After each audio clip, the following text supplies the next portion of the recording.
Hola, buenas tardes. Bueno, pues después de unas cuantas semanas ya hemos vuelto aquí otra vez a esta sección que abrimos ya hace unos cuantos meses y en la que hemos abierto una ventana pues para contar cosas, ¿no?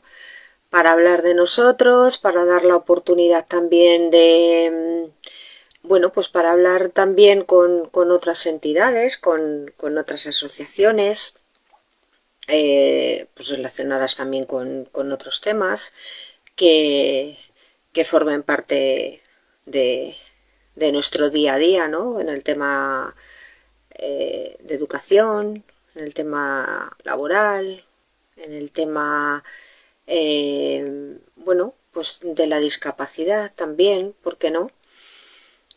Y bueno, pues creemos que es una ventana muy interesante que nos sirven de terapia, ¿no?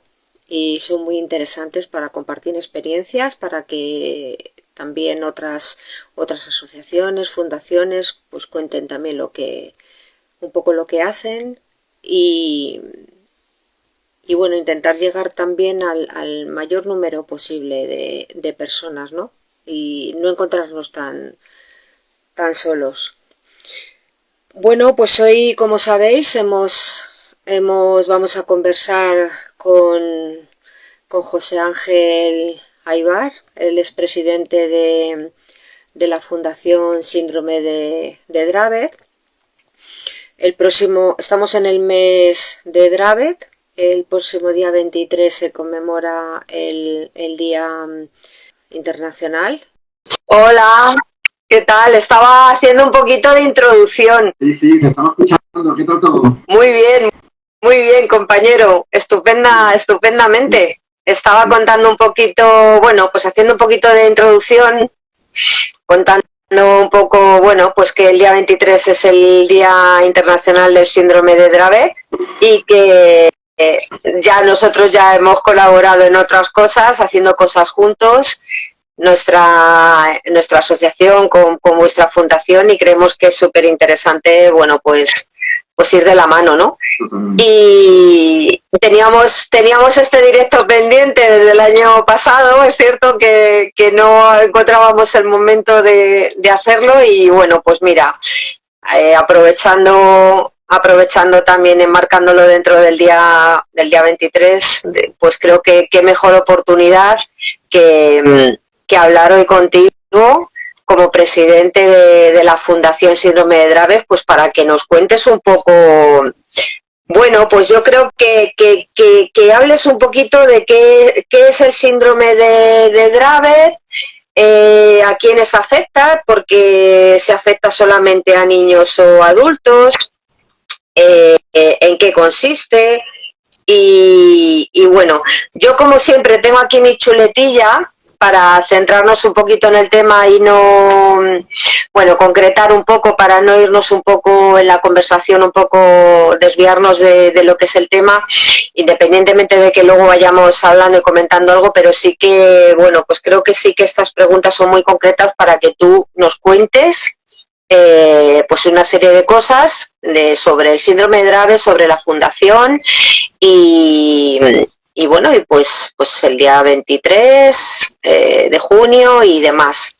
Así es que, no sé, si quieres, empezamos ya. Sí, Yo creo que sí, se va a ir uniendo la gente. Te puedo explicar, ¿no?, qué es el síndrome de Dravet. Pues el síndrome de Dravet es una enfermedad rara.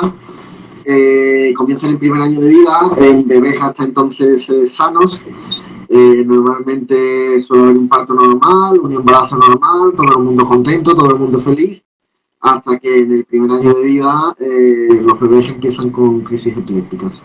Estas crisis epilépticas suelen estar generalmente asociadas a procesos febriles, pero a partir con el paso del tiempo, pues bueno, las crisis epilépticas suelen ser recurrentes y prolongadas y no siempre asociadas a procesos febriles. Ya a partir del segundo año, especialmente cuando ya se empiezan a notar retrasos en el desarrollo cognitivo de los niños con síndrome, ¿no?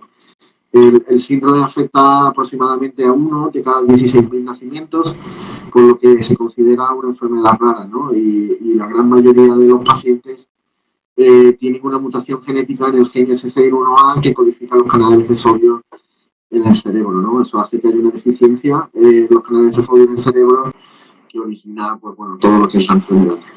Pero una cosa, José Ángel, o sea, ya me dices que en el primer año de vida puede confundirse con crisis febriles. O sea, que esto puede despistar un poco a los papás, ¿no? O sea, hasta que llega un diagnóstico certero de que es un síndrome de Dravet.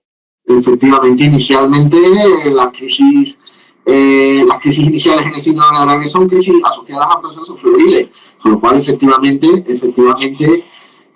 se puede llegar a confundir con crisis febriles, que ya sabe que... Es que no es lo mismo, Y desaparecen con el tiempo, ¿no? Hay algunas diferencias concretas, una de las diferencias concretas que hay es, por ejemplo, en el síndrome de Dravet, los pacientes suelen tender a tener estatus, y las crisis son más prolongadas, y también suelen tener otro tipo de crisis, no solamente suelen tener crisis generalizadas, sino también episódicas, ¿no?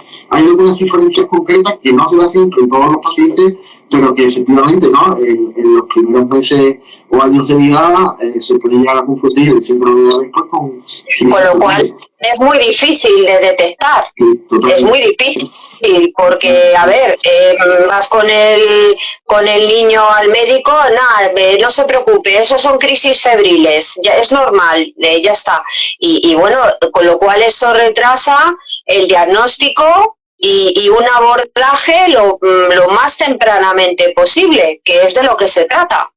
Sí, el síndrome de Dravet al final, pues bueno, tiene una serie de comorbilidades que afectan a todo el neurodesarrollo del niño, ¿no? Con lo cual desde muy temprana se necesita un abordaje multidisciplinar y agresivo, ¿no? Por decirlo de alguna manera. Con lo cual sí, el retraso en el diagnóstico tiene unas consecuencias terribles. Ya, una cosa, ¿hay algo que tú digas, pues mira, este síntoma tendría que alertar a los papás, o estos síntomas, o sea, esto ya no son crisis febriles, o este otro comportamiento,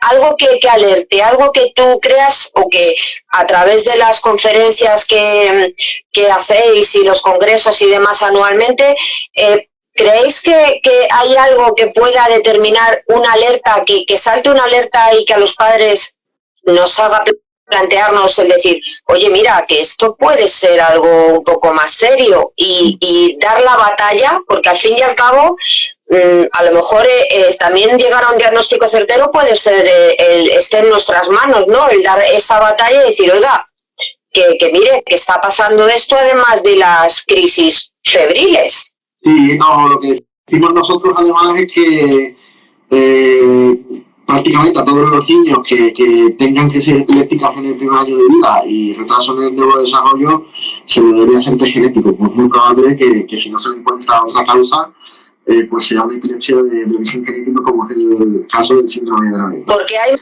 más de las normales, hay más de las habituales. ¿Tú crees que es un número demasiado anormal, por decirlo de alguna manera, de crisis febriles que podrían alertar? Y yo diría que en general los niños con síndrome de Dravet suelen tener, por una parte, más crisis epilépticas y más prolongadas. Vale.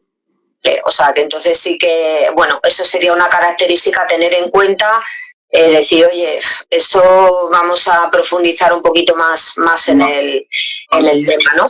A partir del segundo año de vida, si ya hay retrasos en el ojito del desarrollo, pues bueno, es otra característica que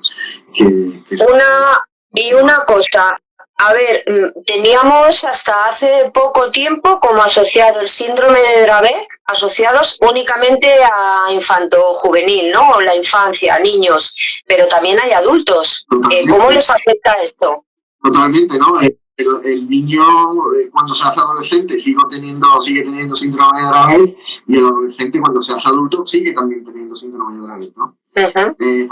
En general, los niños o los adultos con síndrome de Dravet son personas grandes dependientes, pero bueno, tenemos la esperanza, ¿no?, de que con diagnósticos más pronto, con mejores medicamentos y con nuevos terapias avanzadas que podamos llegar a tener, pues eso cambie, ¿no? Pero la realidad hoy en día es que las personas adultas con síndrome de Dravet pues suelen tener una gran dependencia. Uh-huh. La esperanza de vida es alta en el síndrome de Dravet, o también imagino que influye las comorbilidades asociadas, otras complicaciones que pueden darse. Claro, el síndrome de Dravet es cierto, ¿no?, que al ser una enfermedad rara, una enfermedad minoritaria, los datos de los que disponemos son limitados, ¿no? Pero se estima que en el síndrome de Dravet hay alrededor de un 15% de mortalidad prematura. De ese 15%, la mitad es SUDEP y la otra mitad son otros procesos, ¿no?, ya sean por infecciones, por ahogamientos debido a crisis epilépticas y demás. Pues una vez dicho esto, en nuestra fundación sí que tenemos adultos de edad avanzada, 50 y pico años, que tienen síndrome de Dravet, y no hablaba hace mucho, hablaba con un médico que llegó a diagnosticar a una paciente con 62 o 63 años, con lo cual, bueno, pueden llegar a ser, no sé si llamar si es la palabra correcta, pero personas ancianas con síndrome de Dravet. Uh-huh. Bueno, realmente de cierta manera también un superviviente, ¿no? O sea, sí, totalmente, bueno, porque si la prevalencia de vida es bastante, bueno, hay una prematuridad en como tú dices, en SUDEP y demás. O sea, una persona ya con 50, 60 años, ya estamos hablando de una edad avanzada, que ha estado conviviendo toda su vida con un síndrome que probablemente lo desconociera, ¿no? Totalmente. Y no solo eso, sino que además se han visto expuestos a medicamentos contraindicados. Hay una serie de fármacos anticrísicos, fármacos antiepilépticos, que son bastante comunes, la motricina, fenitoína y demás, que están totalmente contraindicados en el síndrome de Dravet, y todos estos pacientes lo vemos muy claro. Los pacientes a partir de cierto tiempo a partir de cierto tiempo de retraso del diagnóstico, exponencialmente se ven expuestos a fármacos que están totalmente contraindicados, ¿no? Como decía antes, el síndrome de Dravet se genera por una mutación en el gen SCV1 que provoca una deficiencia en los canales de sodio, y hay una serie de fármacos antiepilépticos que son bloqueadores de los canales de sodio, con lo cual es contraproducente. Totalmente. Y ahora aún más la enfermedad, ¿no? Yo vemos en muchos casos que familias y niños que se han visto expuestos durante meses y años a fármacos totalmente contraindicados. Pero claro, esto conlleva porque entonces se reducen los medicamentos para el control de las crisis, para las personas que padecen síndrome de Dravet, se limita bastante, ¿no? Se limita bastante. Bueno, ahora se ha aprobado un nuevo medicamento, ¿no? Estáis también además con el cannabidiol, ¿no? Que se está probando, que se ha estado probando y ensayando tanto en Dravet como en síndrome de Lennox, ¿no? Y bueno, cuéntame un poco qué tal va, qué tal crees que es una esperanza las dos cosas para el control de las crisis y demás. Respondiendo a tu pregunta, ahora mismo hay 3 medicamentos indicados para el síndrome de Dravet. Está por una parte, como bien comentabas, Spiripentol, cuya marca comercial es Circomix. Está por otra parte Cannabidiol, cuya marca comercial es Epidiolex. Y después está también por otra parte Fenfluramina, cuya marca comercial es Fintepla, ¿no? Cannabidiol ya está disponible, Diacomix, perdón, está disponible en el mercado español desde hace ya unos buenos cuantos años. Epidiolex, Cannabidiol es actualmente a través de dispensación hospitalaria, y Fenfluramina, precisamente el nomenclator, está disponible desde el 1 de junio de este año. Esperamos que empiece a estar disponible también a los pacientes en breve, ¿no? En las próximas semanas. Es positivo, ¿no? Desde luego, ¿no?, que tengamos nuevos medicamentos que ayuden a controlar las crisis epilépticas en el síndrome de Dravet. Hay que tener en cuenta varias cosas, ¿no? Por una parte, que no todos los medicamentos le funcionan a todo el mundo, por lo cual tenemos la situación de que tenemos personas con síndrome de Dravet, que a pesar de que tenemos estos 3 medicamentos específicos para Dravet, siguen sin un control adecuado de las crisis epilépticas, y aquí ya se empieza a reutilizar otros fármacos que se utilizan en epilepsia, pero que no han sido desarrollados o estudiados concretamente para el síndrome de Dravet, ¿no? Y después tenemos otro aspecto, ¿no? Si bien es cierto que reducir las crisis epilépticas pues produce un aumento en la calidad de vida del paciente, de las familias, pues el síndrome de Dravet, además de la crisis epiléptica, pues hay otra serie de síntomas graves que habría que abordar, ¿no? Como retraso cognitivo, problemas en el habla, problemas motores y demás, ¿no? Por lo cual, la situación que tenemos hoy en día es que sí, está bien, hay unos cuantos medicamentos nuevos, pero todavía no se está tratando la enfermedad en su conjunto, sino la crisis epiléptica solo. Claro, es que volvemos a lo que hablamos siempre, o sea, cada organismo es distinto y bueno, tienes una serie de medicamentos, pero no a todos les funciona. Hay que combinarlos de diferentes maneras, o a lo mejor lo que a uno le funciona a otro no, y vosotros además con el agravante de que hay una serie de medicamentos que están contraindicados en el síndrome de Dravet. O sea, que bueno. Y el tema de la investigación, aparte de los ensayos que se han estado haciendo con los nuevos medicamentos, se sigue avanzando, hay nuevos avances, hay nuevos aportes en las investigaciones. Me imagino que todo lo que se está investigando será en Estados Unidos, ¿no? Sí, bueno, tanto en Estados Unidos como en España, también en España. Ahora mismo en España tenemos 2 ensayos clínicos abiertos para el síndrome de Dravet. Son también medicamentos anticrisis o antiepilépticos. Uno es sobre Clemizol y el otro es Soticlestat o Soticlestato, ¿no? Ambos medicamentos, como decían, van el objetivo primario de ambos medicamentos o de ambos ensayos clínicos es mejorar o medir el control de las crisis epilépticas, ¿no? Pero en paralelo, y aquí yo creo que es donde viene la gran esperanza de muchas de las familias con síndrome de Dravet y también de otras enfermedades raras, toda la investigación que se está avanzando en las terapias avanzadas, ¿no? Como decía antes, síndrome de Dravet tiene una causa genética y lo que se está estudiando tanto en el síndrome de Dravet como en otras patologías es abordar esa causa genética subyacente que causa la enfermedad, por lo cual si se aborda esa causa subyacente que causa toda la enfermedad, se puede llegar a presuponer que la mejora podría ser no solo a nivel de crisis epiléptica, sino a nivel global, ¿no? Sin embargo, el camino es largo. Sí, bueno, claro. Igual a vosotros, como en otras enfermedades genéticas, esta fórmula del CRISPR, el CRISPR, igual que es genético, el corta-pega que está tan desarrollado en algunas patologías, igual a lo mejor también sería una esperanza para vosotros, ¿no? Sí, hay diferentes estrategias para diferentes estrategias tecnológicas de terapias avanzadas para el Dravet. Yo creo que saben que en marzo tuvimos nuestra conferencia científica y tuvimos una charla del profesor doctor Rubén Hernández de la Universidad de Navarra, del CIMA, donde le propusimos que hiciera un pequeño resumen de todas las tecnologías que se están desarrollando para el Dravet y llegó a describir hasta 10 tecnologías diferentes de terapias avanzadas pues, para intentar corregir ese problema subyacente que hay en el Dravet. Con lo cual, aunque el camino es largo, como decía, ¿no? El camino es largo y no solo se tiene que estudiar in vitro, in vivo, en animales y demás antes de llegar a pacientes, sino que una vez que lleguen los ensayos clínicos, se tiene que probar no solo su eficacia, sino también su seguridad. Claro. Con lo cual, bueno, claro, sí, evidentemente el camino de la investigación es largo. Oye, una pregunta.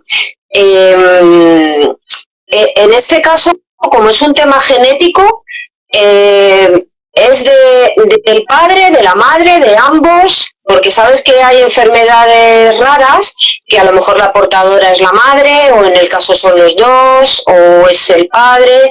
En el síndrome de Dravet, ¿se da esta circunstancia o no sabéis? Sí, se sabe, se sabe. Además, nuestra recomendación, la recomendación que siempre hacemos es que cuando a un niño se le diagnostica genéticamente con síndrome de Dravet, se estudia a los padres, ¿no? Para ver si la mutación es heredada o no.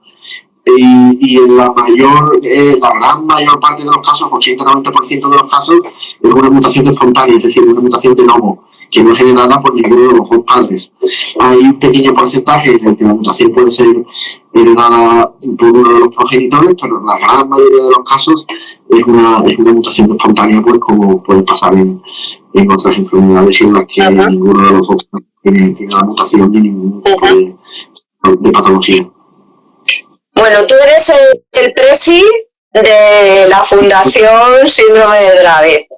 Y bueno, pues en las fundaciones, en las asociaciones se crean pues con varias finalidades, pero es ayudar, informar, ayudar a las familias para orientarlas, acompañarlas en el camino, sobre todo cuando hay un primer diagnóstico o sea, un diagnóstico de inicio, ese jarro de agua fría que le llamamos nosotros y que nos sentimos tan solos y que no sabemos qué es lo que hacer.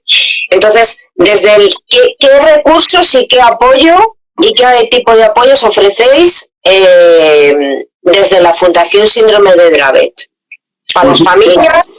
Sí, en nuestra fundación lo tenemos todo bastante estructurado y organizado en 3 pilares fundamentales.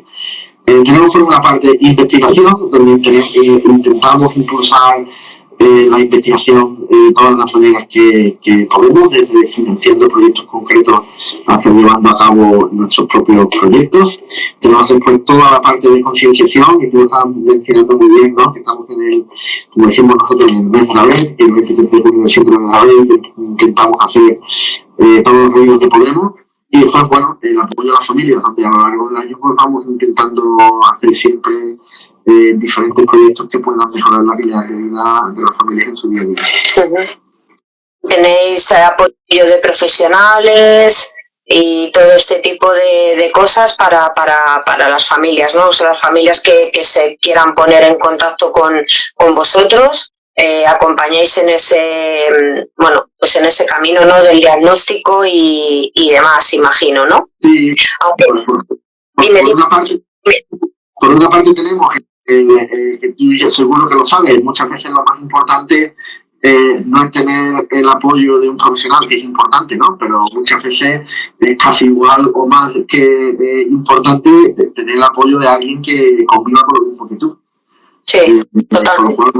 Ahí sí que tenemos nuestras redes de apoyo a través de grupos privados de WhatsApp, de Facebook y demás, y donde intentamos que las familias se autoayuden entre sí, ¿no? Que queden, que se conozcan y que puedan compartir sus vivencias y sus experiencias, ¿no? Y en paralelo, tenemos también en la parte psicológica, sí que tenemos, ¿no? Tenemos un programa de apoyo psicosocial en el que nos están apoyando 2 neuropsicólogas, una de ellas, por cierto, mamá de una niña con síndrome de Dravet, y la otra chica también tiene una persona cercana con Dravet. Es que eso que dices es tan importante. Retomando un poco lo que has dicho anteriormente, que estamos en el mes del síndrome de Dravet, pero es que todos los meses son síndrome de Dravet. Son los 365 días del año, que es verdad que pues en el caso de la epilepsia tenemos 3 días al año, un mes completo, pero es que es un trabajo continuado de todo el año, de estar dando visibilidad, de estar dando información, de estar ahí pico pala, para dar a conocer, en vuestro caso, pues qué es el síndrome de Dravet y ese acompañamiento y esa ayuda a las familias que nos sentimos perdidos, ¿no? Que nos sentimos perdidos y decimos, ¿y ahora qué? ¿Y ahora qué pasa? ¿Y ahora dónde voy? ¿Y ahora qué hago? ¿Y ahora qué voy a hacer con el niño? ¿O qué va a ser de mi vida?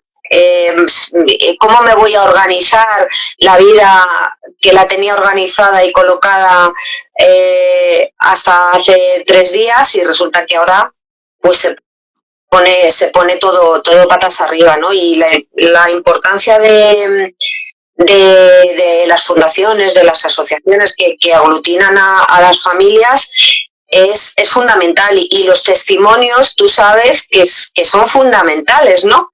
Que escuchas a alguien y es que te identificas, ¿no? Y dices, si es que eso me está pasando a mí, eso lo estoy viviendo, ¿no? Yo, ¿no? Y es tan importante ese compartir experiencias, es compartir, bueno, ¿no? Pues ese día a día para que la carga en cierta manera se haga también un poco más liviana, ¿no? Si llevamos la carga un poco entre todos, pues parece que pesa un poco menos, ¿no? Igual, algo que siempre digo yo es que al igual que un médico te puede recetar un fármaco o un tratamiento concreto, yo creo que se debería recetar un poquito más a las organizaciones de pacientes. Sí, totalmente. Lo que pasa es que no estamos valorados, José Ángel. No estamos valorados, por lo menos aquí en España. Por lo menos aquí en España. Tú ya sabes, ¿no? Que yo no vivo en España, yo vivo fuera de España y eso me hace moverme, pues bueno, en otros círculos más allá de España, que es nuestro país. Y yo veo una gran diferencia, ¿no? En cuanto al trabajo que se puede hacer fuera de España o en otros países diferentes a España con las sociedades científicas con respecto al trabajo que se puede hacer o te dejan hacer en nuestro país, ¿no? Y eso es preocupante, ¿no? Es preocupante porque no se valora el trabajo que hacen las organizaciones de pacientes y eso implica que los recursos que tenemos y todo lo que podemos aportar a las familias de los pacientes que tienen patologías concretas, como pueden ser las que representamos nosotros, pues no se pueden beneficiar de todo ello. Y al final, los únicos perjudicados o no beneficiados de todo lo que hacemos no deja de ser es el paciente, ¿no? Por lo cual, bueno, es un gran problema que tenemos en España, ¿no? No sé si con el paso del tiempo España en ese sentido se adaptará a los nuevos tiempos y darle al paciente. Yo creo que es algo que forma parte del ADN de los españoles. Que no creemos en el asociacionismo, ¿no? Y es un error porque es verdad que el trabajo que hay detrás de las entidades de pacientes es que es enorme y tú sabes que en la mayoría de los casos en el 99,9% sin recursos ni económicos, ni humanos, ni nada, y que están formadas además por pacientes o por familiares de pacientes, con lo cual quien llame, o sea, a quien se va a encontrar al otro lado va a ser a alguien que sabe perfectamente por lo que está pasando, sí. O bien porque es un paciente o bien porque es un familiar, o sea, que lo sufrimos, ¿no? Con lo cual alguien que te llama y te pide ayuda, le escuchas porque sabes perfectamente y te identificas porque sabes perfectamente por lo que está pasando, ¿no? Entonces es muy importante y se debería de fomentar pues desde los organismos correspondientes o incluso, bueno, pues de las sociedades científicas, de la administración, de quien corresponda, ¿no? De empezar a fomentar, como se hace en otros países, ese vínculo que debe de haber con las entidades que formamos, pues eso, que aglutinamos a familiares y pacientes, ¿no? De enfermedades. Y además porque a pesar de que en España gran parte de los recursos públicos o ayudas que hay están politizados, sí, claro. Gran parte de las ayudas, recursos, convocatorias y dinero que sale de las arcas públicas está totalmente politizado por ciertos tipos de colectivos, a pesar de ello representamos un recurso esencial para la familia, como bien decías tú. Es que al final nuestras organizaciones de pacientes no es un directivo que cobra 150.000 euros. Claro. Tú y yo que estamos ahí viviendo con lo que tienen nuestros hijos, nuestros familiares o nosotros mismos. Con lo cual nosotros sabemos de primera mano lo que siente una persona que tenga una enfermedad o una patología concreta. No es una típica organización con una cúpula directiva pues bueno, pues que más de una organización sin ánimo de lucro podría parecer de una empresa de IBEX 35, ¿no? Con lo cual... Claro, pero en el caso es que todo el trabajo que se hace desde las fundaciones y asociaciones no se cobra, o sea, es trabajo totalmente altruista, un servicio que se da y que se hace, pero con muchas horas de trabajo detrás que no tienen una remuneración económica, que tampoco se trata de buscar una remuneración económica, porque si no, no estaríamos donde estamos, ni tú estarías ahí ni yo estaría aquí, ¿no? O sea, cuando estamos es porque verdaderamente creemos en lo que estamos haciendo, ¿no? Pero sí que es cierto que luego el tema burocrático para acceder a cualquier tipo de ayuda, o sea, el tema burocrático que las vueltas que hay que dar para conseguir una ayuda es tremenda, ¿no? O sea, y dices, mira, tiro la toalla. Entonces es muy, muy complicado. Se debería de facilitar un poco más la labor y valorar más el trabajo que se hace desde las asociaciones, ¿no? Ese apoyo que damos, ¿no? Y esos recursos que también nosotros como entidad buscamos, pues relacionándonos y buscando profesionales expertos en la patología que representamos para poder facilitárselo a las familias y a los pacientes, ¿no? Entonces son recursos que nosotros buscamos y que ponemos a la disposición de quienes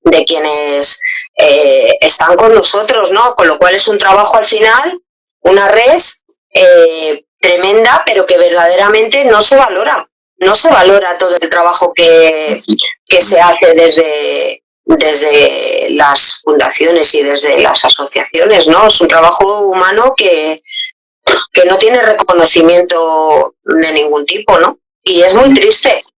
Es muy triste, ¿no? Yo creo que no tiene, y muchas veces lo más triste es que ni tiene reconocimiento de las administraciones públicas ni muchas veces de las propias familias que se benefician de ello, ¿no? Efectivamente, eso no lo dudes, totalmente de acuerdo contigo. Sí, totalmente.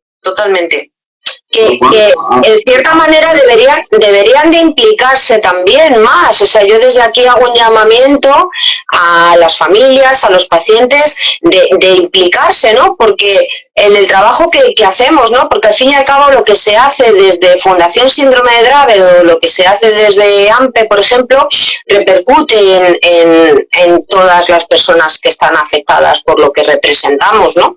O sea, cualquier logro que se consiga a través nuestro va a repercutir en todos nosotros, ¿no? O sea, no es decir que va a repercutir en ti o en mí o en tu hijo o en mi hija, no, o sea, todo lo que se consiga al final repercute en la sociedad, ¿no? Y tiene que provocarse, como yo digo, ese efecto dominó y esa implicación por parte de las familias y de los pacientes y decir, venga, vamos a empujar todos y vamos a pelearlo, ¿no? Pero entre todos. Así debería ser, sí, que al final todos fuéramos a una, ¿no? A una. Pero bueno. Bueno, a ver, ¿qué retos y dificultades se encuentran en la investigación y la atención integral de las personas con síndrome de Dravet? ¿Qué ahora mismo qué retos tenéis y qué dificultades os encontráis a diario, por decirlo de alguna manera? Porque esto es desde que te levantas. Ya sabes, ¿no? En España tenemos 17 reinos de taifas, como se suele decir, y en cada comunidad autónoma pues muchas veces hay unas coberturas u otras, ¿no? Que no son igualitarias en cuanto al territorio nacional, ¿no? Vemos, por ejemplo, comunidades autónomas que las familias o los pacientes pueden tener acceso a ciertos recursos y vemos que en otros territorios no, con lo cual crea bastante desigualdad, ¿no? Y yo creo que eso se debería intentar siempre igualar por arriba, ¿no? Pero bueno, eso es uno de los retos que hay, ¿no? Después, bueno, lo hemos comentado antes, ¿no? El diagnóstico es uno de los grandes retos que existen en el síndrome de Dravet. Y sobre todo, como también comentabas tú antes, el diagnóstico de los adultos, ¿no? Estamos seguros de que hay muchísimos adultos que están totalmente institucionalizados, que están en una residencia, que están en un centro, o que simplemente sus padres se hacen sus padres o en muchos casos ya sus hermanos se hacen cargo de ellos, que es probable que nunca en su vida puedan llegar a tener ese diagnóstico, como te comentaba antes el caso de esta paciente con 62 o 63 años que se le dio el diagnóstico aquí hace unas semanas en Madrid. Con lo cual, bueno, eso es uno de los grandes retos que hay, el diagnóstico, sobre todo en adultos.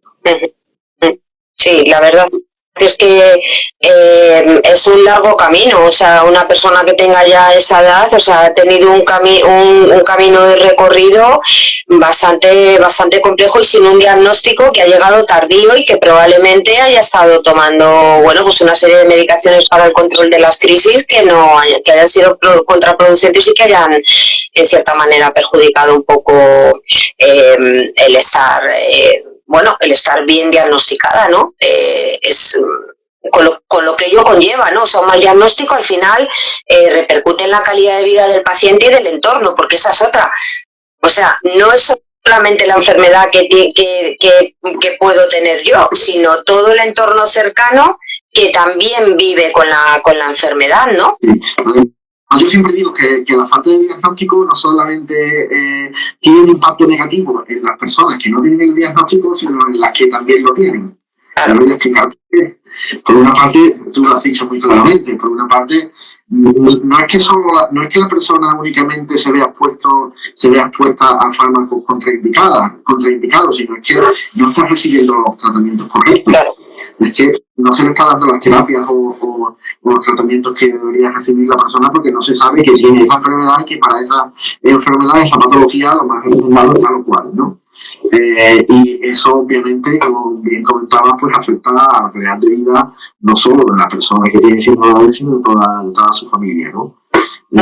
Como decía, el síndrome de Down es una enfermedad muy incapacitante y al final, pues bueno, las personas con síndrome de Down necesitan atención y supervisión las 24 horas, lo que conlleva que en muchísimos casos uno de los padres, y generalmente 99% de los casos diría, esa madre tiene que dejar su actividad profesional, ¿no? Tiene que dejar de trabajar.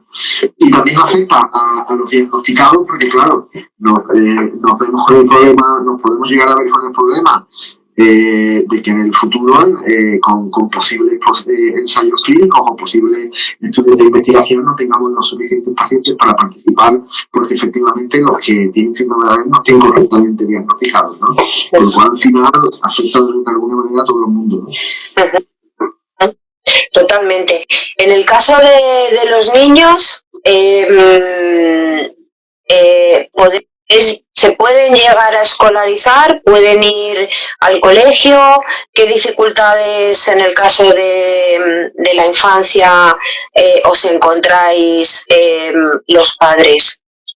Sí, pues aquí los padres reportan o nos comentan varios problemas, ¿no? Por una parte, el problema que nos comentan es que muchas veces el tipo de escolarización se le obliga y nosotros, o yo personalmente, siempre pienso que eso debe ser una elección de los padres. No es como decía de que los hijos no son de los padres, sino son del gobierno. Los hijos son de los padres y así debe ser. Y la última palabra y la última decisión la deben tener los progenitores y las personas responsables de los padres, ¿no? Con lo cual, bueno, nos vemos en muchos casos que a las familias no se le da la libre elección, ¿no? En cuanto a la educación, ¿no? Si debe ser educación ordinaria o especial, ¿no? Y ahí, pues bueno, en ambos casos nos vemos con problemas, tanto problemas de padres que dicen mi hijo tiene cierto retraso, pero yo creo que puede ir en educación ordinaria con cierto apoyo, pero cierto apoyo no está disponible, por lo cual al final se quedan sin nada, o incluso nos hemos encontrado en un caso de que algún padre dice, no, yo prefiero que mi hijo vaya a un centro de educación especial porque dicen, no, es que las plazas son tan limitadas que no hay un sitio para ti, por lo cual claro, la vida efectivamente ordinario donde a lo mejor el niño no tiene apoyo suficiente y acaba totalmente recluido y excluido, ¿no? Por lo cual tenemos ese tipo de problema, ¿no? Normalmente el retraso cognitivo es síntoma relativamente variable, con lo cual, bueno, puedes tener niños con apoyo adicional en un cole ordinario o niños directamente en un cole especial, ¿no? Pero la cuestión es eso, ¿no? Que muchas veces no siempre se respeta o se puede llevar a cabo la decisión de los padres por lo que estábamos comentando. Claro, pero al fin y al cabo los padres somos los que estamos a diario con nuestro hijo y sabemos, con nuestros hijos, y sabemos al fin y al cabo cuáles son sus necesidades, ¿no? Y dónde encajan mejor y dónde estarían mejor. Pero lo que tú dices, a ver, la educación ordinaria, nos enfrentamos a un sistema educativo con muchísimas barreras, porque no hay recursos, o sea, es que es así. El profesorado no está preparado para niños que no están ni por encima ni por debajo, o sea, que tienen que estar en línea, que es lo que funciona en el sistema educativo. Niños de altas capacidades o niños que tienen problemas de necesidades educativas especiales por debajo, como que no encajan, ¿no? Pero claro, luego el tema de acceso a un colegio de educación especial, las plazas están también muy limitadas porque tampoco hay recursos. Entonces, claro, ¿qué haces? ¿Qué haces? Es un problema, en muchos casos es un problema para la familia y un problema bastante gordo. ¿Qué haces con un niño como que tenga 4, 5, 6 años, que tenga que ir al colegio y no te ofrezcan prácticamente nada? Porque por una parte te dicen que no hay plazas de educación especial porque están saturados, pero por otra parte te dicen que tienen la opción de ordinaria pero sin nada. Porque tampoco te ofrecen recursos especiales, ¿no? Y luego además con el agravante de las crisis, que tampoco saben manejarlas, porque a lo mejor en educación especial sí tienen más recursos sanitarios, a lo mejor sí tienen enfermera y demás, pero claro, en la educación ordinaria nos encontramos con que el 99% de los coles no hay ese recurso sanitario, con lo cual las crisis que se puedan dar a lo largo de la jornada escolar,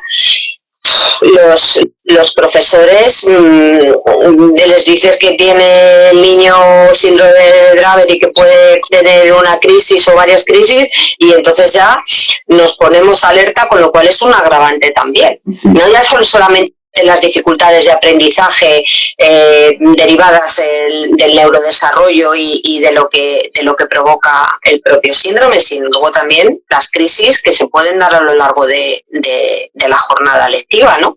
Así es, ¿no? Los niños con síndrome de Dravet, pues eso, ¿no? Suelen tener crisis epilépticas, bueno, la pueden tener en cualquier momento, ¿no? Y normalmente, sobre todo en edades tempranas, bastante recurrentes, como comentábamos al principio, ¿no? El síndrome de Dravet es muy susceptible a los cambios de temperatura, infecciones, fiebres y demás. La fiebre es uno de los detonantes muy claros de crisis epilépticas en el síndrome de Dravet. Los niños con 2, 3, 4 años están semana sí, semana no, están bien malos, están enfermos, cogen un resfriado, cogen una cosa, cogen otra en el colegio, ¿no? A nivel inmunológico también son inmunodepresivos, también pueden desarrollar algún tipo de...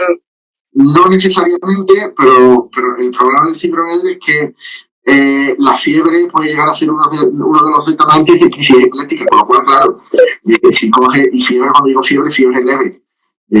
Muchos nos dicen, no, con 37,5 ya empieza a convulsionar. 37,5 no es fiebre, es una febrícula, ¿no?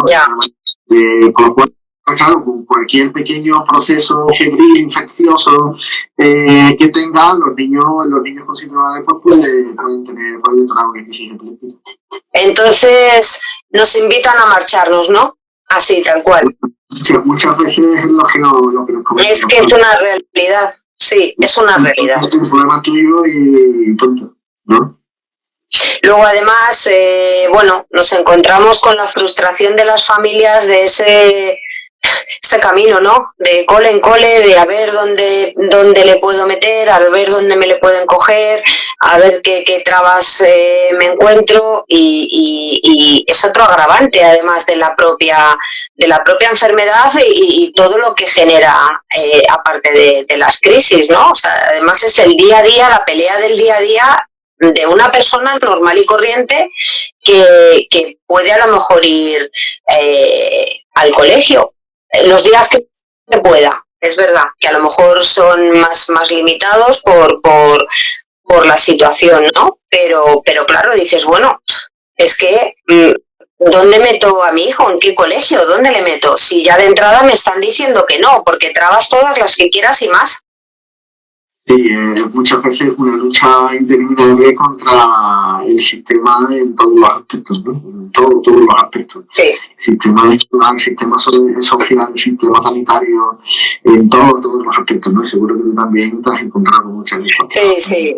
Sí. Lo mío ha sido un camino largo y tortuoso.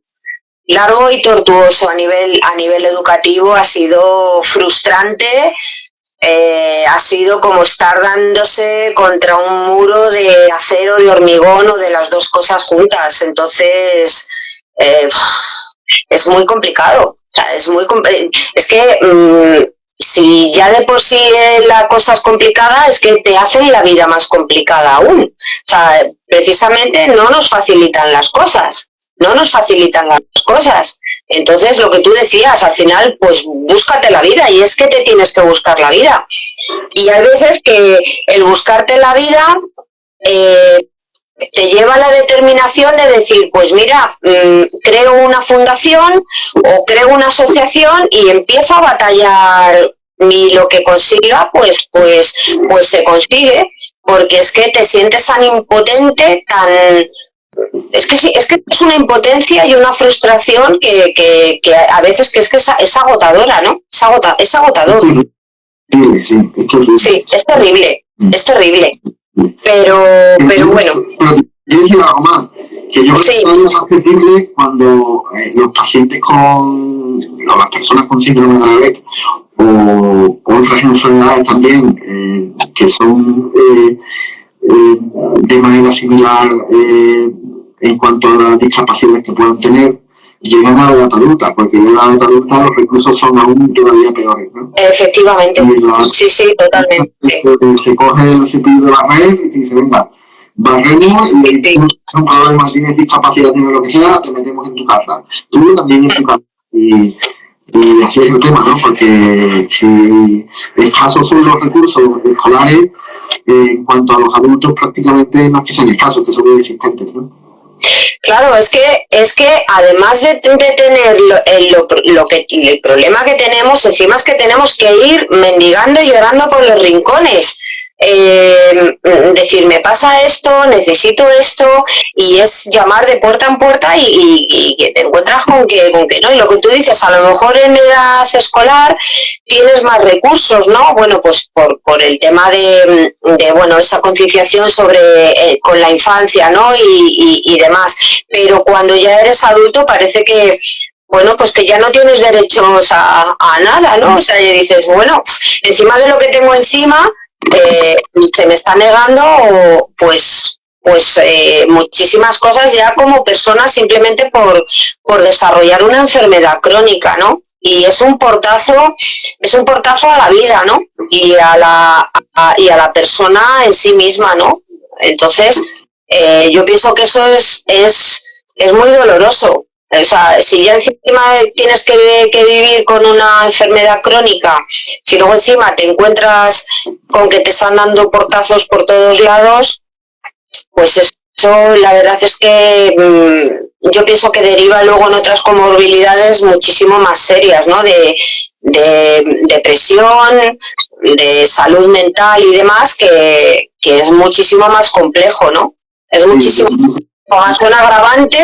Son agravantes que se van añadiendo o sea, vas metiendo en el bote, ¿no? Vas añadiendo como cositas hasta que ya el bote ya rebosa y ya dices, mira, ya no puedo más, ¿no? Y yo creo que está muy bien, ¿no? Y que todos nos pongamos, incluidos los políticos, los primeros, la política, la etiqueta, ¿no? De ser diversos e inclusivos, pero a la hora de la verdad... Lo real. La verdad es muy diferente, ¿no? Y esa inclusividad o esa diversidad solamente se aplica a ciertos lobbies o ciertos campos concretos, ¿no? Que muchas veces dejan fuera a las personas con discapacidad o dependencia con enfermedades crónicas, como tú también decías, ¿no? De todas maneras, a ver, también hay que ver cada caso, ¿no? Porque, a ver, por ejemplo, un niño con una discapacidad muy elevada, pienso que requiere muchísimas atenciones, puede estar perfectamente en un colegio, pero necesita unas atenciones también que son sanitarias, ¿no? Y que eso en un colegio ordinario no se lo pueden ofrecer. O sea, educación ordinaria, pero también educación especial, ¿no? Para que esa persona, en este caso los niños o los adolescentes, tengan todas sus necesidades cubiertas, ¿no? Es que es tan importante. O sea, una cosa no puede ir sin la otra. Es por eso que yo decía.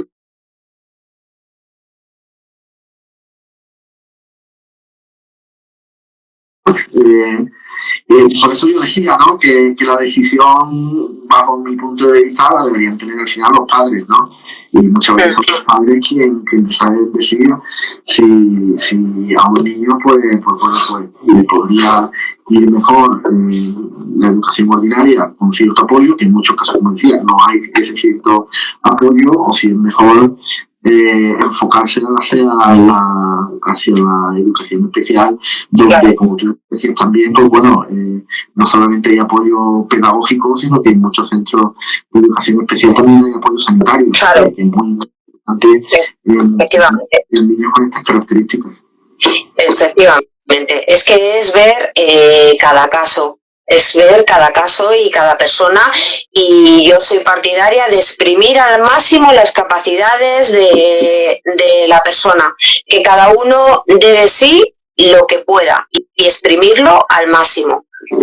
Pero claro, para eso tiene que haber detrás un trabajo colaborativo de especialistas en todos los ámbitos y abordarlo de manera multidisciplinar. O sea, no podemos centrarlo únicamente en lo sanitario o en lo educativo, no, tiene que ser algo combinado para mejorar esa calidad de vida del paciente. De hecho, por ejemplo, el modelo que se sigue en Francia está por una parte la escuela ordinaria, y después dentro de la escuela ordinaria están las clases ULIS. No me preguntes qué significan ULYS, no me preguntes qué significan esas iniciales, pero bueno, esas iniciales son para niños que tienen una baja o una leve discapacidad, ¿no? Pero después, en paralelo a eso, lo que hay en Francia son los institutos médicos educativos, que son ya para niños, que esto vendría a corresponder de alguna manera con la educación especial en España, pero estos institutos médicos educativos no dependen de educación, sino de sanidad, con lo cual tienen un enfoque más amplio en cuanto al aspecto sanitario, ¿no? Y esto yo lo considero importante, ¿no? De que los niños que tengan condiciones concretas se les cubra también toda la parte sanitaria. Bueno, pues a ver, ahora háblame de la fundación. A ver, ¿cómo pueden colaborar las personas, los ciudadanos, las empresas y las instituciones con la Fundación Síndrome de Dravet para impulsar la lucha contra la investigación, para fomentarla? ¿Cómo podemos ayudar los ciudadanos, las empresas y bueno, y todo el mundo? ¿Qué podemos hacer, José? Supongo que no es muy diferente, ¿no? De la manera que podemos apoyar a AMPE, ¿no? Al final el apoyo económico es clave, ¿no? En todas las organizaciones para que podamos llevar... No nos vamos a engañar. Por lo cual, el apoyo económico siempre es clave, ¿no? A través de donaciones, a través de financiación de proyectos concretos y demás, ¿no? Eso está claro que es necesario y vital para cualquier tipo de organización de pacientes como la tuya o la nuestra, ¿no? Y después, bueno, siempre, ¿no? La difusión de la enfermedad y de la patología entre todo el mundo también es clave, ¿no? El síndrome de Dravet, ya la saben, ¿no? Una enfermedad rara, muchas veces invisible al ojo de todo el mundo, por lo cual, bueno, que se visibilice el síndrome de Dravet a la sociedad y a otros campos donde no podemos llegar, pues es importante también, ¿no? Que al final no deja de ayudar además lo que comentábamos al principio de este directo, toda la parte del diagnóstico, ¿no? Que se pueda llegar también al diagnóstico más precoces gracias al conocimiento. Más inversión en I+D+I. Total. Totalmente. Total. Sin investigación. Sin investigación no hay futuro, ¿no? Y a mí lo que yo siempre digo es que todos nosotros, los investigadores, las diferentes entidades civiles, deberíamos ser igual de demandantes, diría, no sé cómo es la palabra en español, en cuanto a que se incremente el gasto o la inversión, más que gasto no, porque es una inversión al final en I+D+I, independientemente del color que esté en el colegio. Total. Necesitamos que todos nos unamos y estemos unidos al mensaje, ¿no? De que sin investigación no hay futuro y que se necesita que se incremente el gasto en investigación, no solo cuando está en el poder el partido que nos gusta más, nos gusta menos, pero siempre. No, es que no debería de haber un color, o sea, debería de haber, pero no solamente aquí o en Francia, o sea, debería de ser a nivel global, de decir, vamos a ver, vamos a sentarnos y hay que promover y financiar la investigación. Pues igual que se han sentado para investigar otras cosas, que ahora estamos todos con lo del tema de la inteligencia artificial y demás, que vamos a ver qué pasa, pues bueno, pues cuando quieren demuestran que se pueden sentar y hacer grandes cosas o hacer cosas interesantes, ¿no? Que pueden repercutir en todos nosotros, ¿no? Lo que pasa es que, bueno, pues son las ganas, ¿no? De decir, bueno, esto sí, esto no, esto me apetece, esto no me apetece, ¿no? Pero de verdad que sí que todos, o sea, tenía que ser a nivel global el fomentar la investigación, que todos los países destinaran un porcentaje elevado a la investigación, a investigar, ¿no? Y pienso que es algo que sí se debería de promover, ¿no? Y defender, como dices tú. Pero claro, aquí estamos batallando, tú, yo, el resto de entidades de nuestro caso de pacientes, pero bueno, yo veo que tampoco se avanza mucho, o sea, que tampoco hay como mucho interés, que no se pone demasiadas ganas en investigar realmente muchas cosas, ¿no? Que se dejan un poco de lado y nos ponemos, bueno, pues también a lo mejor a algo que a lo mejor es más novedoso o que, bueno, pues no sé, es mi opinión también, ¿no? Son las ganas de ponerse y vamos, lo que tú dices, o sea del color que sea, da igual, o sea, tienen que ser las personas no el color que esté marcado en ese momento o el posicionamiento político, da igual. Había quien decía que queremos ir a Marte y todavía no conocemos ni el cerebro. Sí. Es que es así. Entonces bueno, pues no nos queda nada más que la pelea. Pelear como gato panza arriba y seguir dando la batalla. Y bueno, pues lo que decíamos antes, ¿no? O sea, la implicación de las familias y de los pacientes, ¿no? De que no seamos solamente quienes estamos al frente de las organizaciones de pacientes, ¿no? De las entidades, sino que las familias y los pacientes se impliquen también en esta lucha, porque al final es que este trabajo repercute en todos, ¿no? O sea, que empujemos todos a una, ¿no? Porque lo que se consiga va a ser en beneficio de todos. Así es, sí. A lo que vosotros consigáis en investigación y demás, no solamente va a ir para los que estáis ahí en Fundación Síndrome de Dravet, en el patronato, los que forméis, no. Va a repercutir en todas las personas afectadas de Síndrome de Dravet.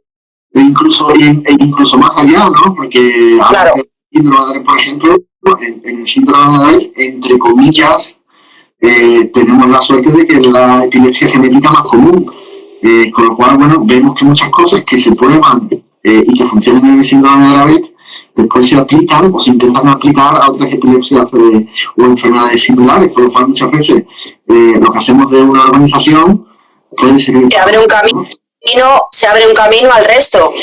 No olvidemos que no es epilepsia, sino muchas epilepsias. Entonces se abre un camino con una pauta de investigación, como tú dices, en síndrome de Dravet, que abre un camino a otros tipos de epilepsia y a otras personas. O sea que al final repercuten todos y abres,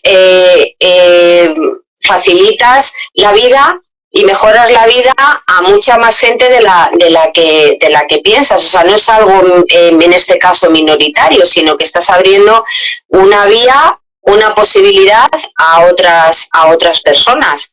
Entonces es que es importante. Por eso hay que estar ahí, pues eso, dando la batalla. Bueno, tú y yo sabemos lo que es dar la batalla, ir de la mano y trabajar y pelear. Y bueno, a ver, es que la colaboración entre